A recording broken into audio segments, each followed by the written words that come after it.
Hello everyone, today we are starting the chapter 12 electricity. Electricity के बारे में आप लोगों को सुना ही होगा कि जो हमारा मॉडर्न सोसाइटी है उसका जो इम्पोर्टेंट पार्ट है वो इलेक्ट्रिसिटी बन गया है। आज के मॉडर्न सोसाइटी के टाइम इलेक्ट्रिसिटी के बिना कोई काम पॉसिबल ही नहीं है। पहले जब इलेक्ट्रिसिटी नहीं होती थी तो काम चल जाता था, बट आज के टाइम पे जो मशीनें हैं, फैक्ट्रीज हैं, कंपनीज हैं, वो सारी किसके ऊपर बेस्ड हैं? इलेक्ट्रिसिटी। क्योंकि जो डेवलपिंग कंट्री है वो इंडिया अब बनता जा रहा है। ठीक है, इंडिया जो है डेवलपिंग कंट्री है, तो यहाँ पे जो चीजें नई नई आती जा रही है वो एक इलेक्ट्रिसिटी भी उनका एक मेन पार्ट है। ठीक है, तो उसके बाद एक एग्जांपल देती हूँ। जैसे वाटर का जो फ्लो होगा वो धीरे धीरे क्या होगा, अगर ज्यादा होता जाएगा वाटर का फ्लो किसी रिवर में तो वो वहां पे करंट प्रोड्यूस कर देगा। तो इसी तरीके से फ्लो ऑफ चार्ज, जब चार्ज का क्या होगा, फ्लो होगा, तो वो क्या बन जाएगा, फ्लो ऑफ चार्ज या फिर प्रेजेंस ऑफ चार्ज, वहां क्या होगा, इलेक्ट्रिसिटी होगी। अब ये डिफरेंट डिफरेंट वेराइटीज जैसे होम्स में, हॉस्पिटल में, हर जगह क्या होगा, यूजेबल होगा। तो इलेक्ट्रिसिटी की जो डेफिनेशन है वो क्या बनेगी, इट इज प्रेजेंस और फ्लो ऑफ चार्ज, प्रेजेंस और flow of charge, flow of charge, या तो चार्ज का बहना या फिर चार्ज की प्रेजेंस होना क्या बन जाएगा, इलेक्ट्रिसिटी बन जाएगा। अब मेन पॉइंट हमारा आता है कि जो चार्ज है वो क्या चीज है। तो चार्ज के बारे में देख लेंगे, यहाँ दो तीन पॉइंट। चार्ज है टू टाइप्स, इसके कितने टाइप्स होंगे, two types. It may be positive and it may be negative. वो पॉजिटिव भी हो सकता है और वो नेगेटिव भी हो सकता है। ठीक है, उसके बाद सेकंड पॉइंट ये है, इसी से रिलेटेड है, जो कि जो लाइक चार्जेस होंगे वो क्या करेंगे, रिपेल करेंगे, और अनलाइक चार्जेस अट्रैक्ट करेंगे। लाइक अनलाइक का मतलब क्या है, मान लिया हमने पॉजिटिव एंड पॉजिटिव ले लिया, वो एक दूसरे से दूर भागेंगे, क्या करेंगे, रिपेल करेंगे। लेकिन हमने डिफरेंट ले लिए, नेगेटिव और पॉजिटिव, वो ऑलवेज क्या करेंगे, अट्रैक्ट करेंगे। तो तुम यहां लिख देना, like charges are repel each other, like charges are repel each other and unlike charges are attract each other, and unlike charges are attract each other, एक दूसरे को अट्रैक्ट करेंगे, एक दूसरे की तरफ आएंगे। ठीक है, उसके बाद एक पॉइंट और आता है कि जो चार्ज है वो हमारी एटम्स की क्या होगी, एक प्रॉपर्टी होगी, क्योंकि एलिमेंट्स से ही सब कुछ बना है। तो charge it is the property of atom, it is the property of atom. ये किसकी प्रॉपर्टी है, एटम्स की प्रॉपर्टी है। अच्छा, उसके बाद एक फोर्थ पॉइंट है इसका, एसआई यूनिट।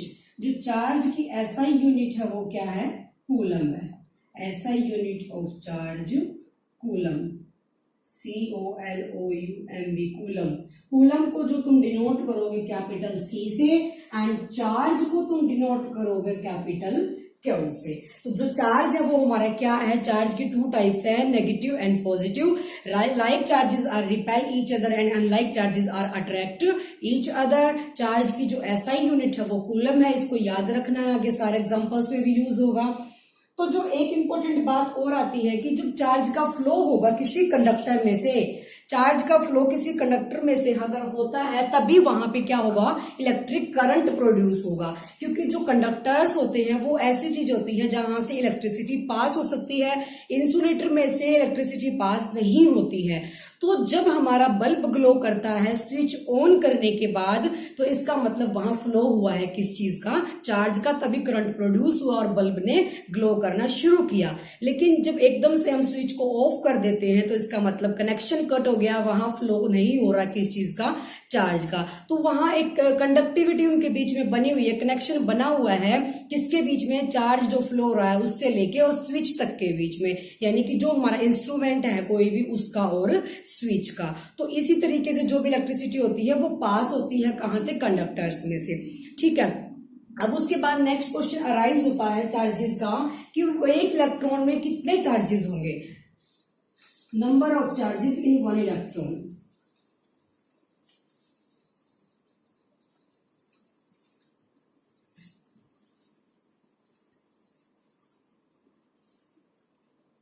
एक इलेक्ट्रॉन में जो चार्जेस होंगे वो कितने होंगे, -1.6 इंटू 10⁻⁻19 कूलम। अब ये कूलम हमने यहाँ क्यों लगाया, क्योंकि चार्ज पूछा गया है, तो चार्ज की जो ऐसा यूनिट है वो क्या है, कूलम है। चार्ज को डिनोट किया गया क्यू से, क्या चार्ज की जो ऐसा यूनिट है वो कूलम है, इसीलिए जो चार्ज की वैल्यू है इसके पीछे किसका यूज किया गया, कूलम का। अब एक इलेक्ट्रॉन है तो नेगेटिव चार्ज, हमने पढ़ा है कि जो न्यूक्लियर सेल्स के अंदर प्रोटॉन्स एंड न्यूट्रॉन्स होते हैं, प्रोटॉन्स जिनके ऊपर पॉजिटिव चार्ज और न्यूट्रॉन्स जिनके ऊपर नो चार्ज, बट जो इलेक्ट्रॉन्स होते हैं उनके ऊपर कैसा चार्ज होगा, नेगेटिव चार्ज होगा। तो अगर हम इसी वैल्यू से प्रोटॉन्स की वैल्यू निकाल दें तो यहाँ पे माइनस का साइन क्या कर देना, रब कर देना। तो जो प्रोटॉन की वैल्यू वो पॉजिटिव -1.6 इंटू 10⁻⁹ कूलम बन जाएगी प्रोटॉन्स की वैल्यू। तो एक इलेक्ट्रॉन के अंदर कितने चार्जेस हुए, 1.6 इंटू 10⁻⁹ कूलम। अब ये एक आपका टेक्स्ट बुक के अंदर एनसीईआरटी का एक क्वेश्चन भी है कि किस तरीके से ये निकलते हैं। तो चार्ज का जो फॉर्मूला है वो होगा नंबर ऑफ इलेक्ट्रॉन्स, ये होगा। अब किस तरीके से हमें निकालने हैं इसकी चार्ज की वैल्यू, ये किस तरीके से आई, तो यहां से वैल्यू हमें फाइंड आउट करनी है number of electrons in 1 coulomb charge. एक क्वेश्चन बनता है कि एक कूलम चार्ज के अंदर कितने नंबर ऑफ इलेक्ट्रॉन्स होंगे। एक इलेक्ट्रॉन में इतना चार्ज है और उसने पूछा एक कूलम के अंदर कितने नंबर ऑफ इलेक्ट्रॉन्स होंगे, तो वैल्यू फाइंड आउट करनी है एन की, तो Q डिवाइडेड बाय E आ जाएगा। ठीक है, तो Q यानी कि जो चार्ज है वो कितना, 1 कूलम, तो Q की जगह पुट कर देंगे ये, और जो इलेक्ट्रॉन्स होते हैं वो कितने होंगे, 6.25 इंटू 10⁻18 होंगे, तो इसकी जगह पुट कर देना 6.25 इंटू 10⁻18। जब इसको आप सोल्व करेंगे तो हमारा आ जाएगा 1.6 इंटू 10⁻19 कूलम आ जाएगा। अंडरस्टूड। अब उसके बाद आता है मेन पॉइंट जो हमारा है इलेक्ट्रिक करंट का।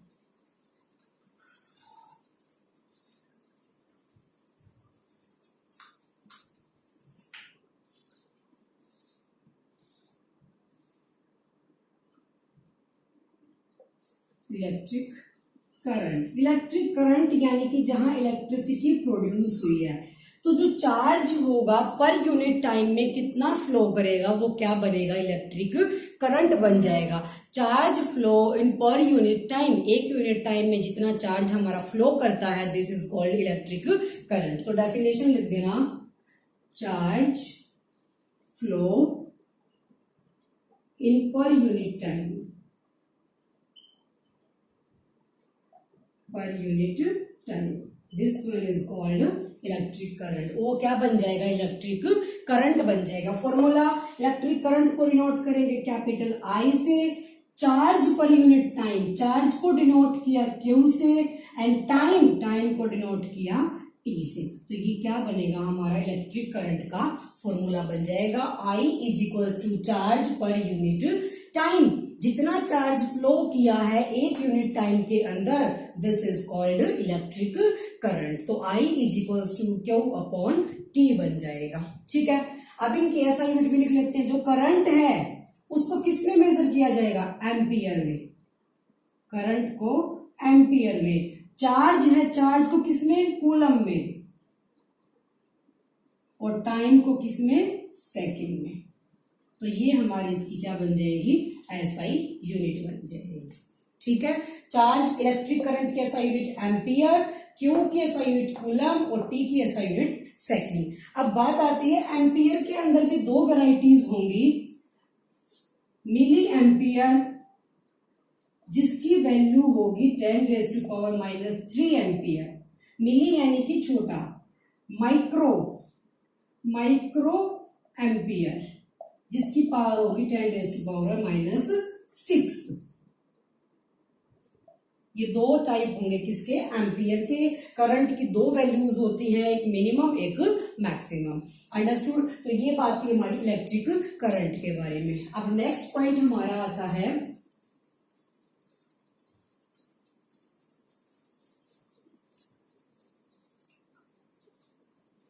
इलेक्ट्रिसिटी। टू टाइप्स की होती है, टाइप्स। जो इलेक्ट्रिसिटी है वो टू टाइप्स की है। फर्स्ट हमारी है स्टैटिक इलेक्ट्रिसिटी, सेकेंड हमारी है इसके अंदर करंट इलेक्ट्रिसिटी।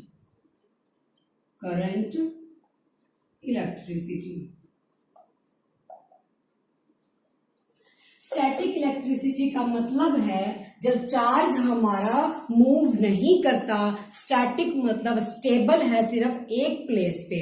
अब उसका एक एग्जांपल आप लोगों ने क्लास 8 के अंदर भी पढ़ा था, इसी चैप्टर से बिलोंग्स था वो चैप्टर, कि जब तुम अपने कोन को बालों में क्या करते हो, रब करते हो, तो वहां चार्ज प्रोड्यूस होगा, या तो वो पॉजिटिव होगा या वो नेगेटिव होगा। अगर जो हमारे बालों में चार्ज नेगेटिव है और कोन के ऊपर चार्ज पॉजिटिव है तो वो एक दूसरे को क्या करते थे, अट्रैक्ट करते थे। ये क्लास 8 के अंदर साइंस के अंदर है, ठीक है। स्टैटिक का मतलब है जब चार्ज क्या नहीं कर रहा, मूव नहीं कर रहा। तो जो कोन के ऊपर हमारा चार्ज आया वो एक फिक्स चार्ज है, वो मूव नहीं करता, नो मूवमेंट, स्टेबल। तो स्टैटिक इलेक्ट्रिसिटी। करंट इलेक्ट्रिसिटी का मतलब है जब चार्ज एक पर्टिकुलर डायरेक्शन में क्या करता है, फ्लो करता है, तो वहां क्या बन जाएगा, करंट इलेक्ट्रिसिटी बन जाएगी। अब करंट इलेक्ट्रिसिटी के बारे में एक एग्जांपल लेंगे जो आपके एनसीईआरटी की बुक में भी है, कि जब हमारे पास मान लिया कोई एक कंडक्टर है, ठीक है, वायर लगा लो या कुछ लगा लो, इसके अंदर इलेक्ट्रॉन्स हैं, सब पे नेगेटिव चार्ज है। तो जो ये इलेक्ट्रॉन्स हैं ये करंट तभी प्रोड्यूस करेंगे जब ये एक पर्टिकुलर डायरेक्शन में क्या करेंगे, मूव करेंगे। अब ये सारा बिल्कुल फील्ड है, कंप्लीटली फील्ड है, मूव करने के लिए कोई स्पेशल पर्टिकुलर डायरेक्शन में मूव नहीं कर रहे, रैंडमली मूव कर रहे, कोई कहीं जा रहा है कोई कहीं जा रहा है। तो इस चीज को हमें किस तरीके से एक डायरेक्शन में मूव कराना है उसका एक एग्जांपल ले लेते हैं। मान लिया हमने एक बीकर ये ले लिया जो यहां तक फील्ड है, ठीक है, एक बीकर और ले लेते हैं जो यहां तक फील्ड है,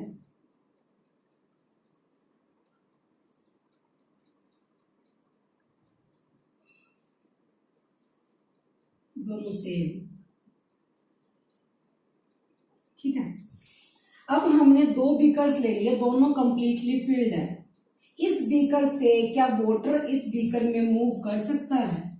नहीं कर सकता, क्योंकि स्पेस ही नहीं है कहीं भी, दोनों कंप्लीटली क्या है, फिल्ड है। लेकिन अगर मैं इसके वाटर को, इस वाटर को इतना कर दूं बी पार्ट को, तो क्या ये यहां मूव करेगा? ऑब्वियसली करेगा। तो किसी भी चीज को पर्टिकुलर डायरेक्शन में मूव कराने के लिए डिफरेंस की जरूरत है। दोनों में क्या है, डिफरेंस है, एक कंप्लीटली फील्ड है, एक हाफ है, तभी मूव करेगा वाटर एक बीकर से दूसरे में। तो किसी भी चीज के अंदर पर्टिकुलर उस डायरेक्शन में उसको मूव कराना है तो हमें किसकी जरूरत पड़ेगी, डिफरेंस की जरूरत पड़ेगी। और वो डिफरेंस हमारा क्या है, पोटेंशियल डिफरेंस है। जो कैपेसिटी है हमारे उस कंडक्टर के अंदर डिफरेंस क्रिएट कराने की, उसको क्या बोला गया, पोटेंशियल डिफरेंस, ताकि वहां पे इलेक्ट्रिक करंट क्या हो सके, प्रोड्यूस हो सके। ठीक है। अब उसके बाद आता है इसका एग्जांपल,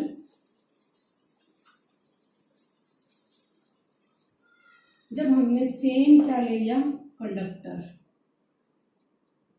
वही इलेक्ट्रॉन्स, इसके साथ अटैच कर दी बैटरी। बैटरी का ये एंड पॉजिटिव और ये एंड नेगेटिव हो जाएगा। ठीक है। अब जो इलेक्ट्रॉन्स हैं वो इस बैटरी की वजह से, इलेक्ट्रॉन्स के ऊपर नेगेटिव चार्ज, बैटरी की वजह से फ्लो कर रहे हैं इस डायरेक्शन में, यानी कि पॉजिटिव की तरफ आएंगे। नेगेटिव की साइड से क्या करेंगे, रिपेल करेंगे, दूर भागेंगे।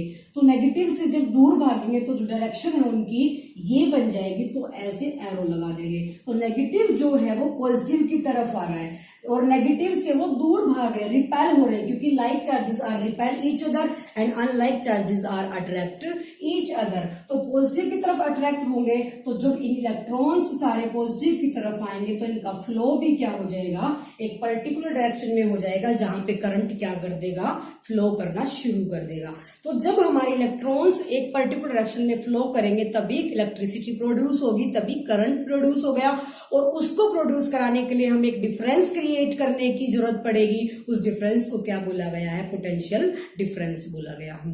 अंडरस्टूड। अब potential difference, work upon charge. Potential difference is denoted by V. Potential difference.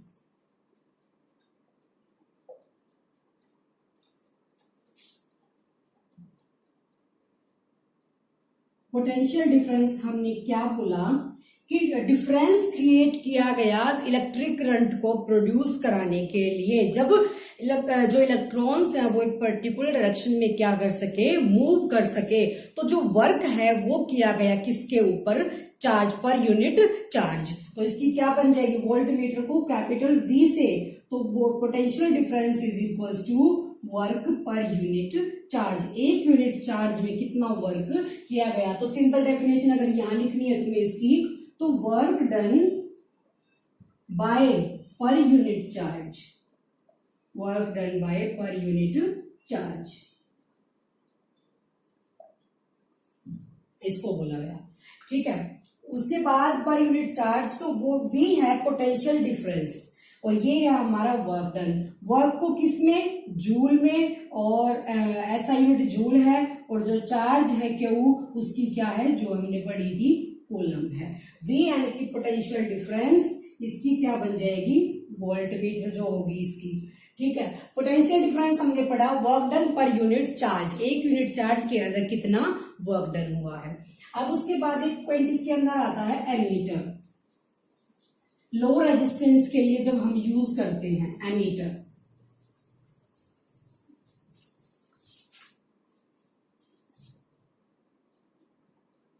ये छोटी छोटी टर्म्स है इसकी। एमीटर, एमीटर का जब सिंबल लगेगा तो इस तरीके से लगेगा। रेजिस्टेंस कैसा होगा, low resistance, low resistance ammeter. और वोल्ट मीटर, वोल्ट मीटर हमारा क्या बन जाएगा, V, जो कहां लगेगा, हाई रेजिस्टेंस में। कहां यूज होगा, हाई रेजिस्टेंस। और जो करंट है वो हमेशा कहां से कहां फ्लो करेगा, हाई में फ्लो करेगा। अंडरस्टूड।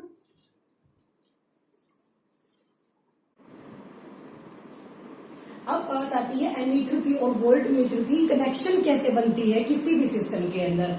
जो एमीटर है, मैंने आपको बताया एमीटर का जो सिंबल है वो क्या होगा, A होगा। एमीटर जब कनेक्ट होगा तो इसका एक टर्मिनल पॉजिटिव, दूसरा टर्मिनल नेगेटिव। लेकिन जो वोल्ट मीटर है, वोल्ट मीटर का भी हमेशा क्या होगा, एक टर्मिनल पॉजिटिव, एक टर्मिनल नेगेटिव। अब इन दोनों में डिफरेंस कहाँ क्रिएट होगा, जो एमीटर है हमारा ऑलवेज लो रेजिस्टेंस, इसका जो रेजिस्टेंस है कितना रहेगा, लो रहेगा, ऑलवेज लो रेजिस्टेंस। बट जो वोल्ट मीटर है हमारा, उसका जो रेजिस्टेंस है वो क्या रहेगा, हाई रेजिस्टेंस में वर्क करता है हमेशा ही क्या, वोल्ट मीटर। तो वोल्ट मीटर का हाई रेजिस्टेंस, हाई रेजिस्टेंस। ठीक है, अब बात आती है एमीटर की कनेक्शन की। Ammeter always connected in series, जो एमीटर होगा हमेशा ही सीरीज में कनेक्ट होगा। जब हमारे पास कोई सिस्टम है, मान लिया ये बल्ब ग्लो कर रहा है, यहाँ पे जो अटैच करेंगे हम वो एमीटर का करेंगे, इसके साथ नीचे बैटरी लगा देते हैं। एक बैटरी का पॉजिटिव टर्मिनल, एक नेगेटिव टर्मिनल, क्योंकि चार्जेस क्या होंगे, एक पॉजिटिव होगा एक नेगेटिव होगा, जो लाइक चार्जेस के बारे में पढ़ा था। तो एमीटर का जो पॉजिटिव टर्मिनल है वो बैटरी के पॉजिटिव टर्मिनल से ही कनेक्ट होगा ऑलवेज, और जो नेगेटिव टर्मिनल है वो कहां से अटैच होगा, नेगेटिव टर्मिनल से। तो जो करंट फ्लो करेगा वो हमेशा ही करंट हायर पोटेंशियल से लोअर पोटेंशियल तक फ्लो करता है। ठीक है, तो ये था एमीटर और वोल्ट। अब बारी आती है वोल्ट मीटर की। तो एमीटर का आप लिखेंगे ऑलवेज कनेक्टेड इन सीरीज, लेकिन वोल्ट मीटर का क्या है, volt meter always connected in parallel, हमेशा ही कहाँ एडजस्ट होगा, पैरेलल में। मान लिया ये सिस्टम ले लिया, कोई बैटरी अटैच की पॉजिटिव नेगेटिव, तो यहाँ इसके पैरेलल में इसका यूज कर देंगे वोल्ट मीटर में। इसकी एक पूरी यूनिट है ग्रेड 11th के अंदर कि जो वोल्ट मीटर है हम हमेशा सीरीज और पैरेलल, मान लिया कोई दो चीजें ली हमने, वोल्ट जो पैरेलल सीरीज होती है वही क्यों हम अपने हाउसेज के अंदर जो वायर्स की क्या होगी, वायर्स की जो फिटिंग होती है, बिजली की जो फिटिंग होगी उसमें हम पैरेलल ही क्यों अटैच करते हैं अपने फ्यूजेस को। ठीक है, वो उसका रीजन ये है कि अगर हमने सारी वायर्स को सीरीज के अंदर क्या कर दिया, कनेक्ट कर दिया, तो एक फ्यूज खत्म होने की वजह से सारी फिटिंग क्या हो जाएगी, जल जाएगी, बर्न हो जाएगी, खराब हो जाएगी, डिस्ट्रॉय हो जाएगी। लेकिन अगर हम इनको पैरेलल में लगाएंगे तो सबके कनेक्शन अलग अलग हैं, तो कम से कम एक जलेगा तो दूसरे के ऊपर उसका इफेक्ट नहीं होगा। इसी वजह से जो घरों में फिटिंग्स की जाती है वायर्स की, वो हमेशा पैरेलल में की जाएगी। अंडरस्टूड। अब उसके बाद बारी आती है, हमने एक लास्ट टॉपिक पढ़ा था कि जब हमने दो बीकर लिए थे, पोटेंशियल डिफरेंस वाला, दो बीकर लिए थे, एक में क्या हुआ कंप्लीटली फिल्ड है, दूसरा क्या है हाफ फिल्ड है। दोनों को पहली बार कंप्लीटली फिल्ड किया गया, दोनों में मूवमेंट नहीं हुई, लेकिन उसको हाफ करने के बाद वाटर का लेवल कम करने के बाद फ्लो होना क्या हो गया, स्टार्ट हो गया। तो जैसे ही वहां डिफरेंस क्रिएट किया हमने, वाटर का फ्लो भी स्टार्ट हो गया। तो पोटेंशियल डिफरेंस जो है वो किसके ऊपर डिपेंड हुआ, पोटेंशियल डिफरेंस कंटिन्यूस यानी कि डायरेक्टली प्रोपोर्शनल करंट के ऊपर, दैट इज ओम्स लॉ।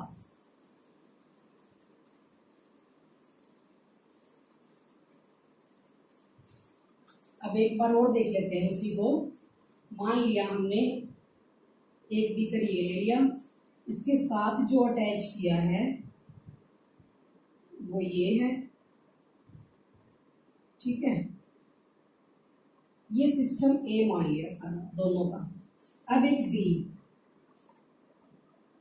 एक तो ये ले लिया, दूसरा इसके साथ कनेक्ट कर दिया बीकर, ठीक है, इस बीकर से इसमें फ्लो रहा है। अब इसका जो लेवल है कंप्लीटली फिल्ड है, ठीक है, इसका लेवल इतना है,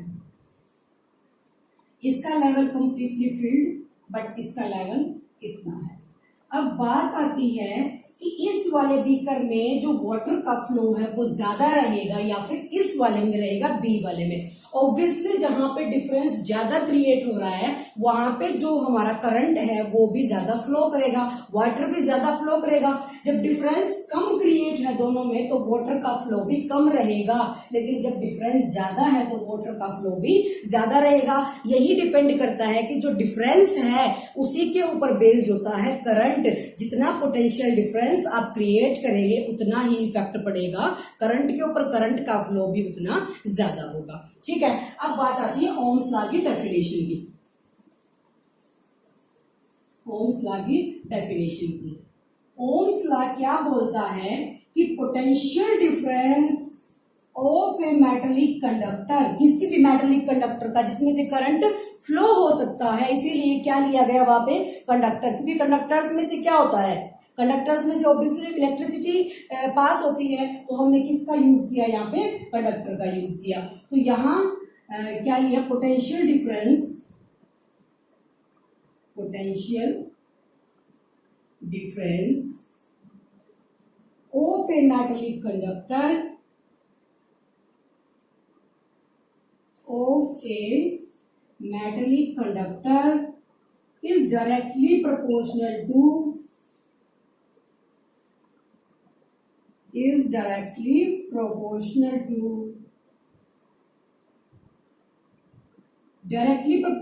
किसके, जितना डिफरेंस क्रिएट हुआ उतना ही करंट का फ्लो, तो डायरेक्टली प्रोपोर्शनल टू करंट के, directly proportional to the current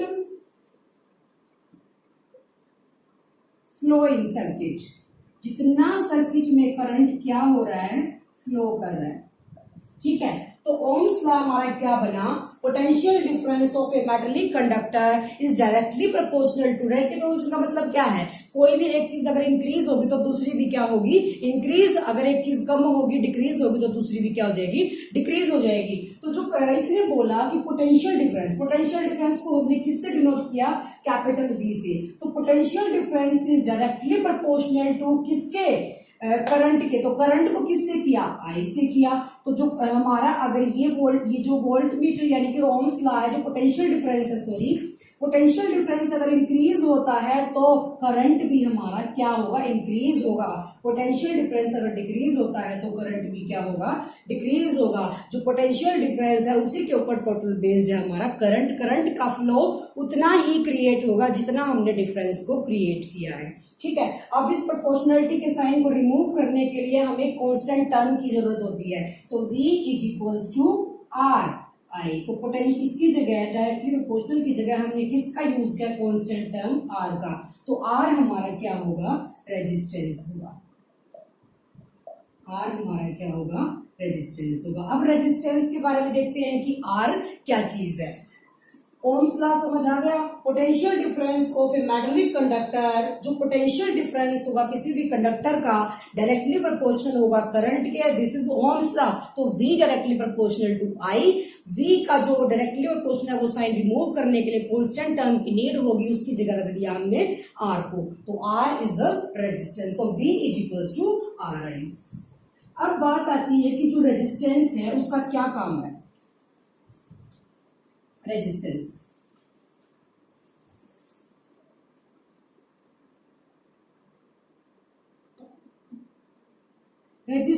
to resist the flow of charge.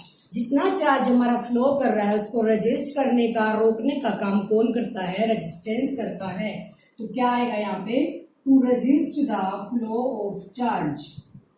To resist the flow of charge. Charge के फ्लो को रेजिस्ट करने का काम कौन करेगा, रेजिस्टेंस करेगा।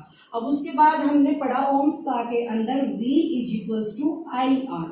ये टर्म पढ़ी, यहां से हमने R लिया रेजिस्टेंस। रेजिस्टेंस की वैल्यू फाइंड आउट कर लेते हैं। I इधर आ जाएगा मल्टीप्लाई में तो डिवाइड में, तो R is equals to V divided by I। ये क्या हो गई, रेजिस्टेंस की वैल्यू हो गई। ठीक है, अब ऐसा यूनिट रेजिस्टेंस की बनेगी ओम। तो उसको सिंपल ओम नहीं लिखना, ऐसा यूनिट ऑफ द रेजिस्टेंस कितनी बन जाएगी, ओम। जिसको या तो तुम OHM लिख सकते हो या फिर ये सिंबल लिख सकते हो। तो ऐसा यूनिट रेजिस्टेंस की क्या बनी। उसके बाद एक टर्म आती है रेजिस्टिविटी। रेजिस्टिविटी एक ऐसा बेरिंग होता है जो करंट को रेजिस्ट कराता है, किसके अंदर, बेरिंग रेजिस्टेंस। रेजिस्टेंस तो रेजिस्टिव ये क्या बना, रियोस्टेट। रियोस्टेट जो किसके बेरिंग काम करेगा, रेजिस्टेंस के बेरिंग, करंट को फ्लो कराने के लिए। ठीक है, अब उसके बाद आती है बारी रेजिस्टिविटी की। रेजिस्टिविटी हमारी क्या होगी, किस तरह से डिनोट की जाएगी। जो रेजिस्टेंस है वो डिपेंड करता है सम फैक्टर्स पे। हमने रेजिस्टेंस के बारे में पढ़ा, रेजिस्ट करता है फ्लो ऑफ चार्ज। चार्ज के फ्लो को कम करता है, रोकने की कोशिश करता है रेजिस्टेंस। अब वो रेजिस्टेंस जिन फैक्टर्स पर डिपेंड करेगा वो क्या क्या होंगे वो देख लेते हैं।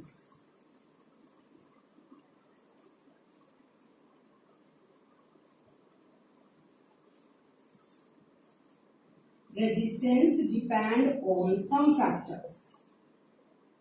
Resistance depends on some factors. Concept को अच्छे से पढ़ो। पेपर के अंदर इस बार 10th का जो CBSE बोर्ड का पेपर था बड़ा इजी आया हुआ था। उसके अंदर सिंपल टर्म्स को पूछा गया और जो न्यूमेरिकल्स है वो भी डायरेक्ट, और एक्टिविटीज को जरूर पढ़ना है जो केमिस्ट्री वगैरह में आपकी, वहां से डायरेक्ट एक्टिविटीज को पूछा गया। तो मेन है तुम्हारा काम कि सिर्फ कंसेप्ट को समझना है, टॉपिक को समझना है। ठीक है, उसके बाद सारा हो जाएगा। Resistance depends on some factors. जो रेजिस्टेंस है वो किसके ऊपर डिपेंड करता है। फर्स्ट हमारा आएगा जो इसके फैक्टर्स हैं, resistance directly proportional to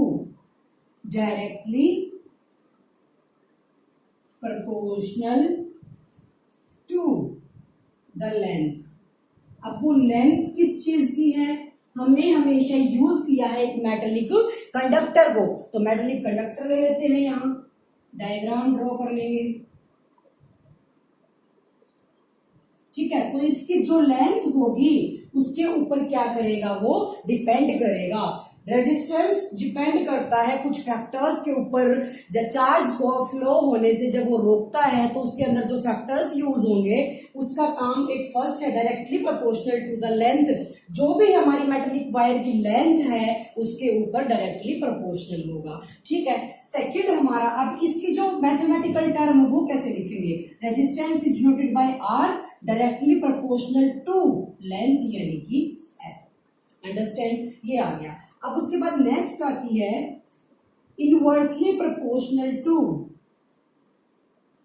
inversely proportional to area of the cross section, area of the cross section. Cross section का मतलब क्या है, जितना भी हमारा ये सर्कुलर है, सर्कुलर एरिया जो हमारा है ये हमारा क्या बन जाएगा, एरिया बन जाएगा। तो जो इनवर्सली प्रोपोर्शनल है वो किसके है, इनवर्सली प्रोपोर्शनल एरिया के है। तो यहाँ मैथमेटिकल इसका लिख देंगे inversely proportional, resistance is inversely proportional to, 1/, लिखना पड़ेगा एरिया, किसके इनवर्सली प्रोपोर्शनल है, एरिया के।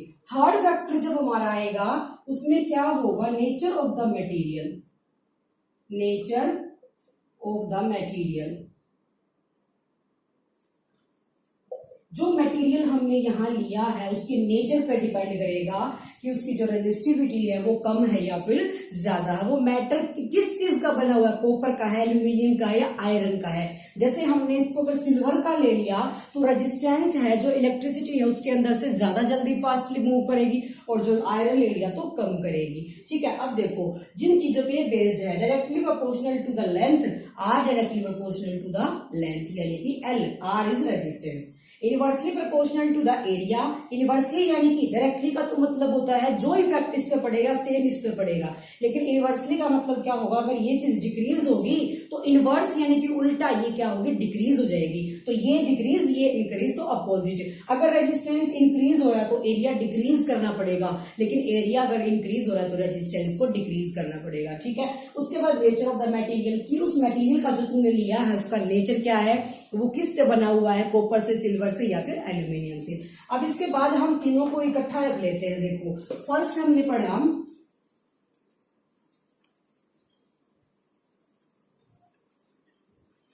जो हमने मैथमेटिकल पढ़ा R directly proportional to L के।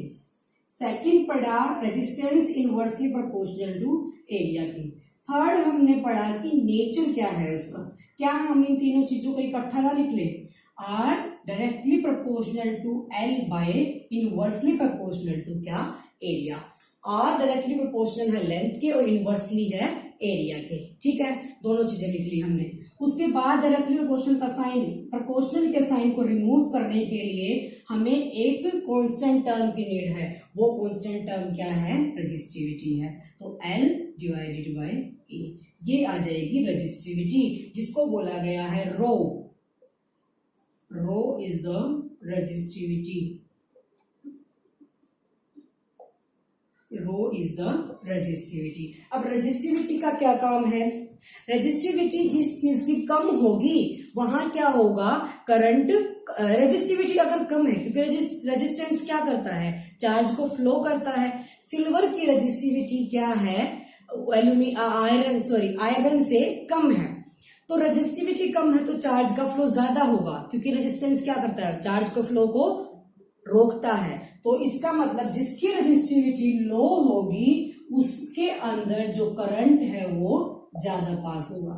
ठीक है, लेकिन जिसकी रेजिस्टिविटी हाई होगी उसके अंदर जो करंट है वो कम फ्लो करेगा।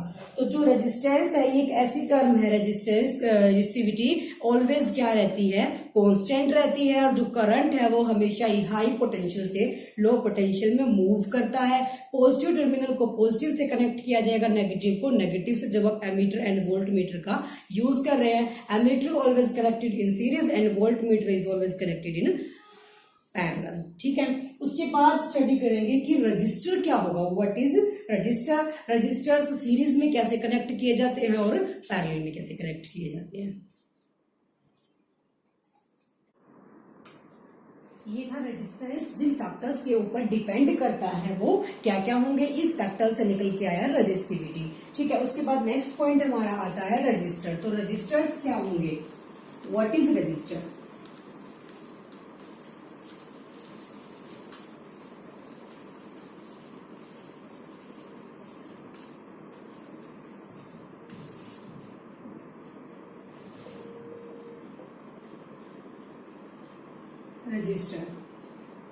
Register to regulate the flow of charge. जो चार्ज का फ्लो होगा उसको रेगुलेट करने का जो काम है वो कौन करता है, रजिस्टर करता है। To regulate the flow of charge, to regulate the flow of charge, charge के फ्लो को रेगुलेट करना कि कम जाना है या फिर ज्यादा पास करना है, उसका काम कौन करेगा, रजिस्टर करेगा। अब जो रजिस्टर्स है हमारे वो टू टाइप्स में कनेक्ट होंगे, या तो सीरीज में या फिर पैरेलल में। अब वो सीरीज में कैसे कनेक्ट होंगे, सीरीज में अगर हम रजिस्टर्स लेते हैं तो कैसे होंगे, सीरीज जब हमने ली रजिस्टर्स की, ठीक है, सीरीज में लेंगे तो एक दूसरे के साइड में क्या होंगे, वो कनेक्ट हो जाएंगे। यहां बना लेते हैं डायग्राम। फर्स्ट यानी कि R1, सेकंड यानी कि R2 एंड एक थर्ड और लगा लेते हैं यानी कि R3। हमने ये सिस्टम प्लग की, उसके बाद battery negative terminal and positive terminal, यहां हमने अटैच कर दिया एमीटर। अगर बैटरी का इधर पॉजिटिव टर्मिनल है तो एमीटर का भी इधर पॉजिटिव टर्मिनल होना चाहिए, ना कि नेगेटिव। इसको अच्छे से बना लेना।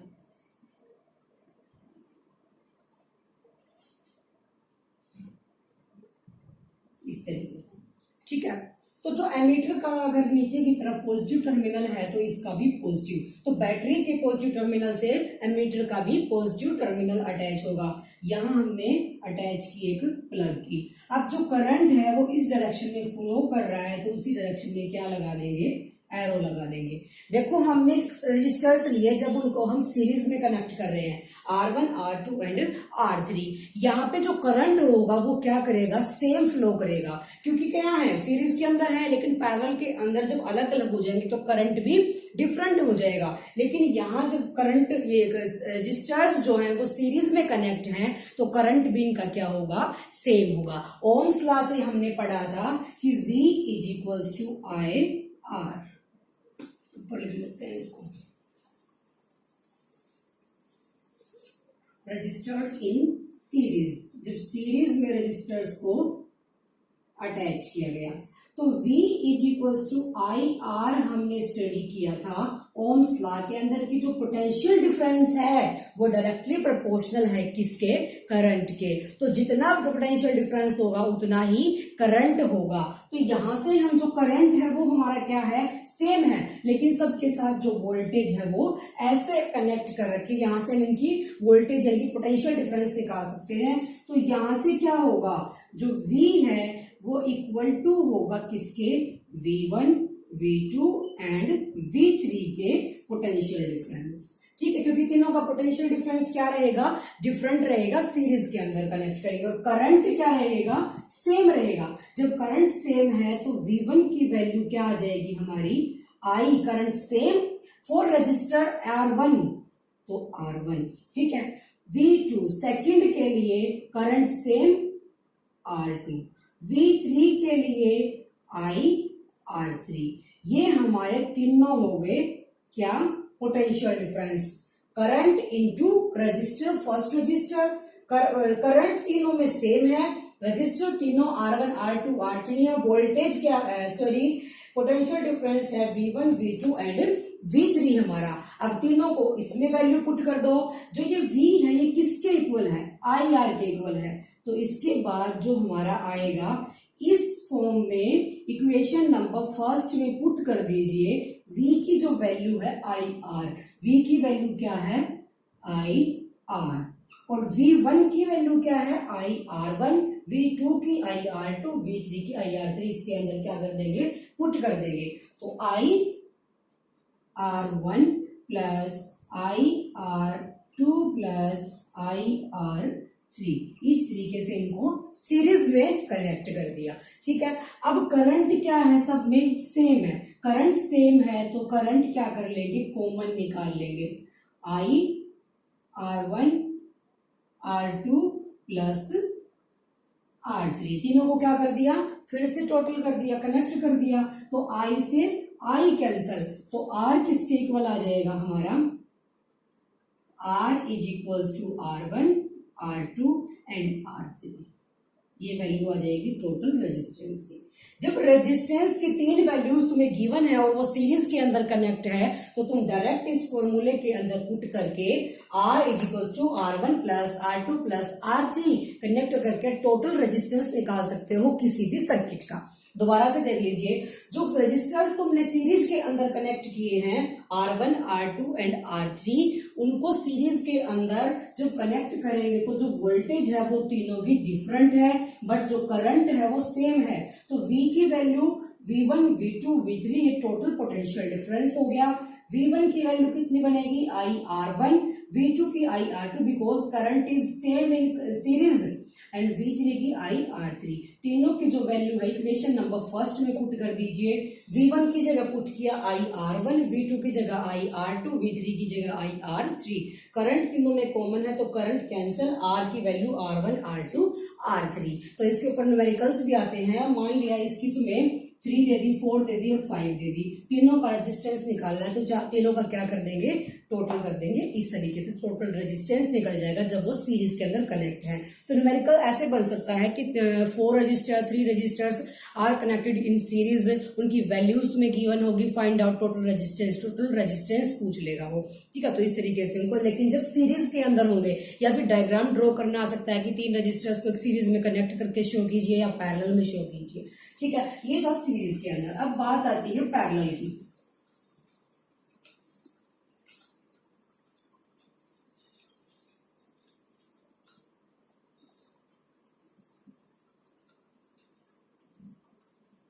रजिस्टर्स कनेक्टेड इन पैरेलल, जब पैरेलल के अंदर कनेक्ट होंगे तो पैरेलल के अंदर कैसे, ऊपर नीचे की तरफ, तो पैरेलल के अंदर क्या कर लेंगे, उसको एक सर्किट डायग्राम में बैटरी, ठीक है, प्लग की, इस तरीके से पैरेलल लगाना है। तो फर्स्ट, सेकंड एंड थर्ड, इस तरीके से R1 R2 and R3, ammeter positive and negative, उसके बाद वोल्ट मीटर। ठीक है, तो यहाँ पॉजिटिव या नेगेटिव, क्योंकि पॉजिटिव टर्मिनल अटैच होगा पॉजिटिव टर्मिनल से। देखो ये हमने बनाया पैरेलल के अंदर। पैरेलल के अंदर जब बनाया है तो रजिस्टर्स, करंट तीनों में क्या है, डिफरेंट है, लेकिन पोटेंशियल डिफरेंस उनका क्या रहेगा, सेम रहेगा। तो हमने वही वैल्यू दोबारा से V is equals to I R। जब करंट डिफरेंट है तो करंट की वैल्यू फाइंड आउट करनी है, जो चीज डिफरेंट होगी उसी की वैल्यू फाइंड आउट करेंगे। जैसे सीरीज वाले में वोल्टेज डिफरेंट तो वोल्टेज की निकाली, V1 की, V2 की और V3 की, लेकिन यहाँ करंट डिफरेंट है तो करंट की निकालने के लिए V divided by R is equals to I। V by R equal हो गया किसके, I के। ठीक है, अब हमें वैल्यू फाइंड आउट करनी है, टोटल करंट दिखाना है, क्योंकि तीनों में डिफरेंट करंट है तो टोटल करंट हमारा क्या बन जाएगा, I is equals to I1 plus I2 plus I3। अब वैल्यू फाइंड आउट करनी है I1 की, I2 की और I3 की, ये मेन मोटिव है। अब I1 की जो वैल्यू बनेगी वो क्या बनेगी, वोल्टेज क्या है, सेम है तो V अपॉन R1। I2 की जो वैल्यू बनेगी V अपॉन R2। I3 की जो वैल्यू बनेगी V अपॉन R3। तीनों की वैल्यू फाइंड आउट कर ली। करंट तीनों में डिफरेंट है क्योंकि पैरेलल के अंदर कनेक्ट है, तो I1 I2 I3 तीनों की वैल्यूज हमने फाइंड आउट कर ली, क्योंकि यहां से जब हमने टोटल करंट की वैल्यू निकाली थी V अपॉन R, तो I1 की V अपॉन R1, I2 की V अपॉन R2, I3 की V अपॉन R3। तीनों की वैल्यू को क्या कर देंगे, इस इक्वेशन में पुट कर देंगे। वही इसको इक्वेशन नंबर फर्स्ट का नाम दे सकते हो। तो जो I1 की वैल्यू है वो कितनी है, I की वैल्यू पहले पुट करेंगे V अपॉन R, तो I की वैल्यू V अपॉन R। उसके बाद I1 की value V upon R1, I2 की V अपॉन R2, I3 की V अपॉन R3, तीनों को पुट कर दिया। उसके बाद वोल्टेज जब सेम है तो क्या कर लेंगे, बाहर निकाल लेंगे, कॉमन ले लेंगे, कॉमन ले लिया। यहाँ क्या बचा, 1 upon R1, 1 upon R2, 1 upon R3। तो वोल्टेज से वोल्टेज कैंसल, तो इसकी वैल्यू क्या बच जाएगी, 1 upon R is equals to 1 upon R1, 1 upon R2 and 1 upon R3। ये कॉम्बिनेशन बन जाएगा हमारा जब रेजिस्टेंस पैरेलल के अंदर कनेक्ट होंगे। ठीक है, अगेन पैरेलल में जब कनेक्ट है तो V equals to IR। Current तीनों में क्या है, डिफरेंट है। जो चीज डिफरेंट है उसी की वैल्यू फाइंड आउट करें, क्योंकि जो चीज सेम है उसकी क्या वैल्यू फाइंड आउट करनी है। तो तीनों का करंट क्या है, डिफरेंट है, तो वैल्यू हमने निकाली जो ओम्स लॉ का फॉर्मूला था, वहां से करंट की वैल्यू फाइंड आउट की, I is equals to V upon R। ठीक है, उसके बाद टोटल करंट हमारा क्या बनेगा, I1, I2, I3, क्योंकि करंट तीनों में डिफरेंट है। उसके बाद I1 की वैल्यू निकाली V अपॉन R1, I2 की V अपॉन R2, I3 की V अपॉन R3, सबको कनेक्ट कर दिया, यानी कि इस इक्वेशन में पुट कर दिया। उसके बाद जो वोल्टेज पोटेंशियल डिफरेंस है उसको बाहर निकालिए कॉमन, क्योंकि सबका इक्वल है, तो V से V कैंसिल आउट। तो जो इसका पैरेलल कॉम्बिनेशन बनेगा 1 upon R is equals to 1 upon R1, 1 upon R2, 1 upon R3। अगर आपको चीजें गिवन है, जैसे वैल्यूज तुम्हें गिवन होगी R1 की, R2 की, R3 की, लेकिन उसका टोटल रेजिस्टेंस तुम्हें निकालना है पैरेलल के अंदर, तो उसका इनवर्स करके निकालेंगे। जैसे 3, 4, 5 गिवन है तो 1 अपॉन 3, 1 अपॉन 4, 1 अपॉन 5 करके उसकी पैरेलल के अंदर वैल्यू निकलेगी। ठीक है, तो ये था हमारा जो रजिस्टर्स सीरीज के अंदर कनेक्ट होंगे और पैरेलल के अंदर कनेक्ट होंगे।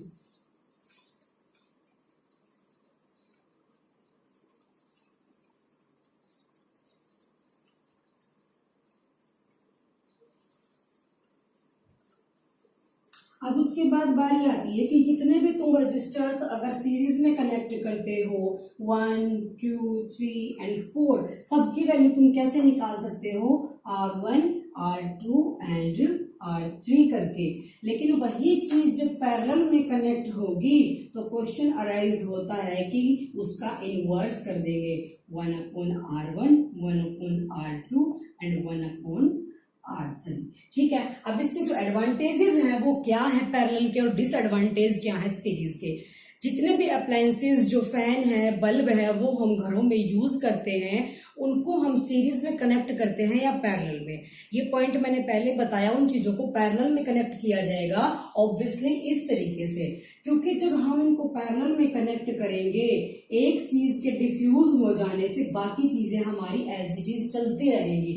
लेकिन सीरीज में कनेक्ट करने के बाद अगर एक सिस्टम हमारा रुक जाता है तो पूरी की पूरी लाइट रुक जाएगी, वही डिस्ट्रॉय हो जाएगी। तो जो पैरेलल कॉम्बिनेशन होता है वही यूज किया जाता है ऑल अप्लायंसेस के अंदर।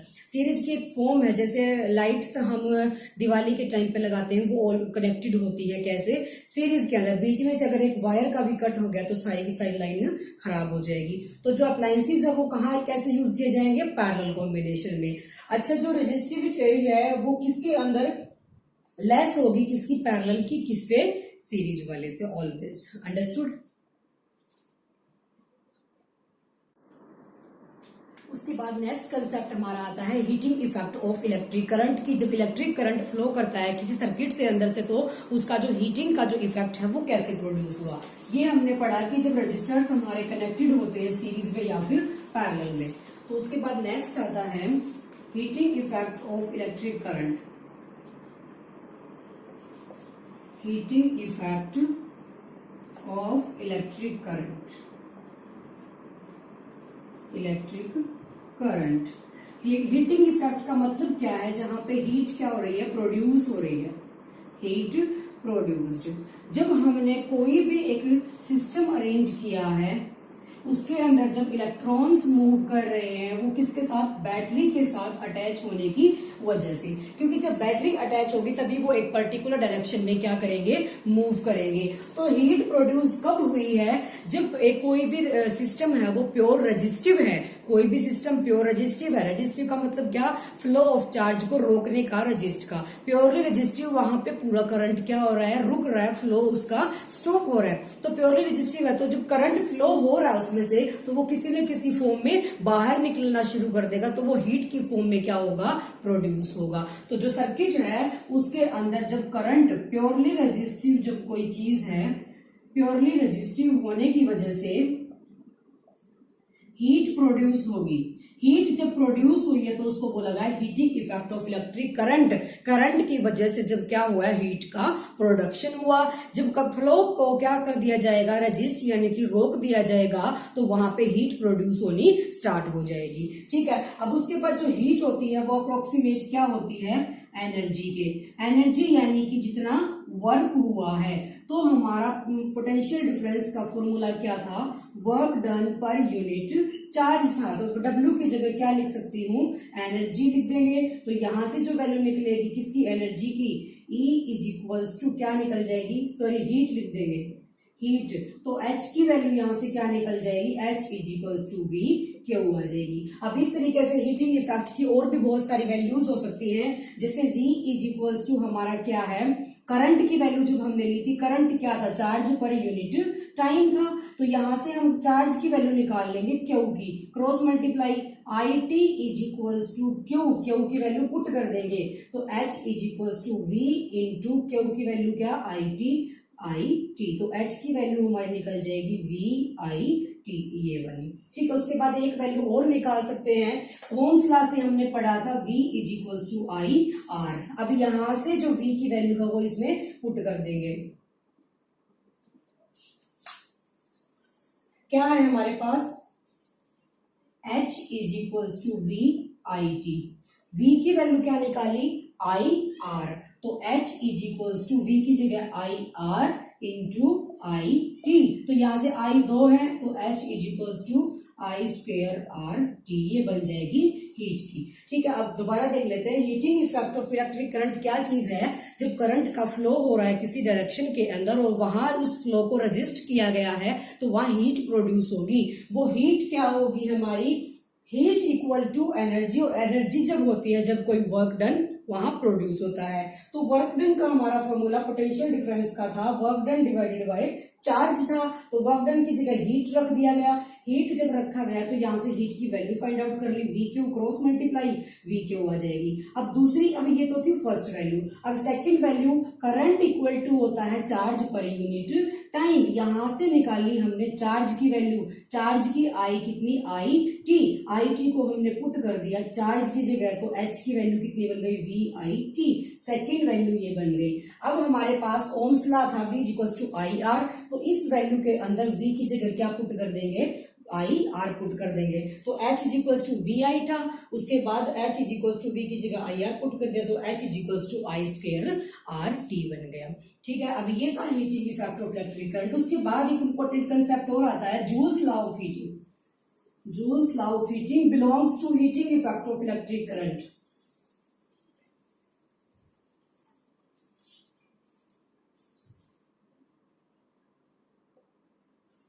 Joules law of heating, Joule's law के अंदर भी जो फॉर्मूला यूज होगा वो क्या होगा, I स्क्वेयर RT का फॉर्मूला यूज होगा। अब वो जो रजिस्टर है वो किन किन चीजों पे डिपेंड करता है जूल्स के अंदर, जिसको जूल्स का नाम दिया गया, वो सेम हीटिंग इफेक्ट का जो कंसेप्ट निकला है उसी के ऊपर बेस्ड है। तो फर्स्ट ये बोलता है डायरेक्टली प्रोपोर्शनल टू, जो रजिस्टर है, यहां लिख दो register, directly proportional to the square of the current, the square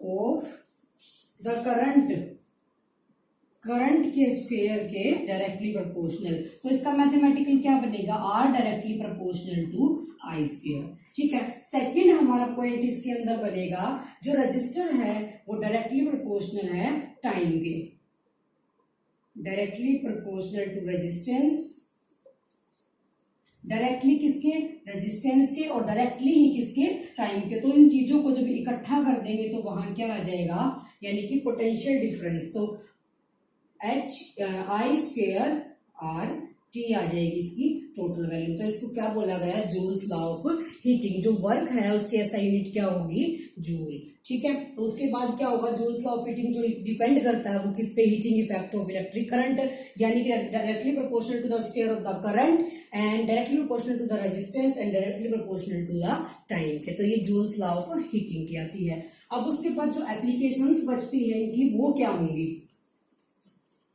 जैसे कुछ चीजें ऐसी होती हैं, मान लिया एग्जांपल ले लेते हैं हम एक रेफ्रिजरेटर।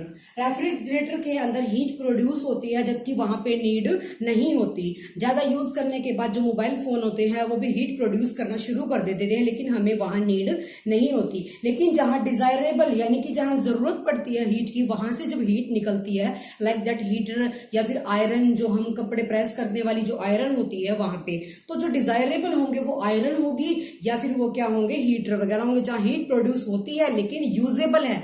लेकिन कुछ ऐसी चीजों से भी हीट प्रोड्यूस होती है जो हमारे लिए यूजफुल नहीं है, जैसे रेफ्रिजरेटर, कंप्यूटर, मोबाइल, लैपटॉप, जो भी हमारे अप्लायंसेज हैं। ठीक है, अब उसके बाद इलेक्ट्रिक बल्ब की बारी आती है। इलेक्ट्रिक बल्ब किस चीज का बना होगा, इलेक्ट्रिक बल्ब। इलेक्ट्रिक बल्ब हमारा बना होता है टंगस्टन का, जो अंदर उसके लगा होगा। ठीक है, टंगस्टन का बना होगा। जब इसमें से करंट फ्लो करेगा तो वो जो गैसेस होंगी उसके अंदर फिल की जाएंगी, आर्गन या नाइट्रोजन। जो नॉन रिएक्टिव गैसेस होंगी वो फिल की जाती है, तो आर्गन या नाइट्रोजन, नॉन रिएक्टिव गैसेस उसके अंदर कंप्लीटली फिल की जाती हैं। तो बल्ब का जो टंगस्टन किससे बना होगा, फिलामेंट टंगस्टन से बना होगा। जो फिलामेंट होता है उसके अंदर पतला सा वायर होगा, वो किससे बना होगा, फिलामेंट टंगस्टन का बना होता है। किसके अंदर, इलेक्ट्रिक बल्ब के अंदर। जो स्विच ऑन या ऑफ से इलेक्ट्रिक बल्ब यानी कि करंट का फ्लो करने के बाद वो ग्लो करता है। ठीक है, उसके बाद नेक्स्ट आता है इलेक्ट्रिक फ्यूज का क्या रोल है। इलेक्ट्रिक फ्यूज का क्या रोल है, इलेक्ट्रिक फ्यूज क्या करेगा, प्रोटेक्ट करेगा हमारे सर्किट को। जब इलेक्ट्रिक करंट हमारा मैक्सिमम क्वांटिटी के अंदर फ्लो करना शुरू कर देगा वायर्स के अंदर, हमारे सर्किट के अंदर, तो उसको प्रोटेक्ट करने का काम किसका है, फ्यूज का है। तो जो फ्यूज है, protect our circuit, protect our circuit from highly flow of current, highly flow of current. जब करंट का फ्लो ज्यादा होना शुरू हो जाएगा तो वहां पे कौन यूजफुल होगा, इलेक्ट्रिक फ्यूज होगा। वो अपने आप ही वहां स्टॉप कर देगा करंट के फ्लो को। तो इलेक्ट्रिक फ्यूज बचाता है इलेक्ट्रिक सर्किट को हमारे। जब करंट मैक्सिमम क्वांटिटी में फ्लो होना शुरू कर देगा उसको वहीं पे रोक देगा इलेक्ट्रिक फ्यूज। तो इलेक्ट्रिक फ्यूज है ऑलवेज कनेक्टेड इन सीरीज। किसमें कनेक्ट होगा, हमेशा ही सीरीज के अंदर। ठीक है, इसका जो मेल्टिंग पॉइंट होगा वो लो होगा। Melting point is low of किसका, इलेक्ट्रिक फ्यूज का। अब उसके बाद एक लास्ट कंसेप्ट और बचता है, इलेक्ट्रिक पावर। इलेक्ट्रिक पावर क्या चीज होगी, जितनी एनर्जी कंज्यूम की गई है पर यूनिट टाइम, पर यूनिट टाइम जो एनर्जी कंज्यूम की गई है उसको बोला गया इलेक्ट्रिक पावर। इसकी डेफिनेशन भी लिख सकते हैं आप।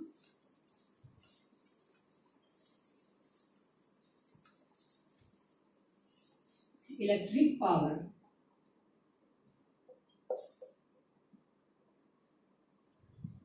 किसी सर्किट के अंदर energy consumed per unit time is called electric power, per unit time is called electric power. तो उसका फॉर्मूला क्या बन जाएगा, P is equal to energy per unit time. जो हमारा heating effect of electric current था, I H is equals to I square R T. इससे भी इसके 3 फॉर्मूले प्रोड्यूस किए जा सकते हैं वैल्यूज को पुट करके। जैसे यहां से टी की वैल्यू निकालेंगे, एच के क्या आ जाएंगे दोनों डिवाइड में, I square R is equals to T की वैल्यू इसमें पुट कर देंगे, P is equals to E upon I square H upon H नीचे, ये ऊपर आई स्क्वायर आर बन जाएगा। तो ये भी एक पावर की वैल्यू। तो इस तरीके से जो heating effect of electric current है उसकी वैल्यूज से हम पावर की बहुत सारी वैल्यूज फाइंड आउट कर सकेंगे। तो इलेक्ट्रिक पावर हमारा क्या बना, एनर्जी कंज्यूम की गई है पर यूनिट टाइम के अंदर जितनी, this one is electric power. अब जो तुम्हारी एनर्जी, जैसे बिजली के बिल जब निकाले जाते हैं उसके लिए 1 किलोवाट आवर यानी कि 3.6 क्या होगी हमारी जो एनर्जी है वो यूज की जाती है। तो इस चैप्टर के अंदर हमने सबसे पहले स्टडी किया था किस तरीके से जो रजिस्टर्स होते हैं वो कनेक्ट किए जाएंगे, ओम्स लॉ क्या होगा, और चार्ज क्या चीज होती है, करंट कैसे फ्लो करता है, पॉजिटिव और नेगेटिव जो टर्मिनल्स होते हैं एमीटर सीरीज में कनेक्ट किया जाएगा, पैरेलल में कनेक्ट किया जाएगा, वोल्ट मीटर, ओम्स लॉ के अंदर जो पोटेंशियल डिफरेंस है डायरेक्टली प्रोपोर्शनल है करंट के, और जो रजिस्टिविटी है, रेजिस्टेंस है, वो रजिस्ट करते हैं फ्लो ऑफ चार्ज को। उसके बाद सीरीज के अंदर कनेक्ट करना, पैरेलल्स के अंदर कनेक्ट करना, उनकी वैल्यूज फाइंड आउट करना, heating effect of electric current. जब किसी भी कोई भी अगर सिस्टम प्योर रजिस्टिव है उसके अंदर करंट का फ्लो जो है वो रजिस्ट यानी कि रुक जाएगा मैक्सिमम क्वांटिटी में, तो वो हीट की फॉर्म में प्रोड्यूस होना शुरू कर देगा। This one is heating effect of electric current. Joule's law of heating is like that, heating effect of electric current. उसके बाद इलेक्ट्रिक पावर क्या चीज है, जितनी एनर्जी कंज्यूम की गई है पर यूनिट टाइम के अंदर। फ्यूज क्या चीज है, प्रोटेक्ट करता है हमारे सर्किट को, जब मैक्सिमम क्वांटिटी में करंट फ्लो करना शुरू कर देगा। उसके बाद जो बल्ब है उसका जो फिलामेंट है वो टंगस्टन का बना होता है, और उसके अंदर जो नॉन रिएक्टिव गैस फील की जाती है वो नाइट्रोजन और आर्गन होती है। Your chapter is completed. Thank you for watching.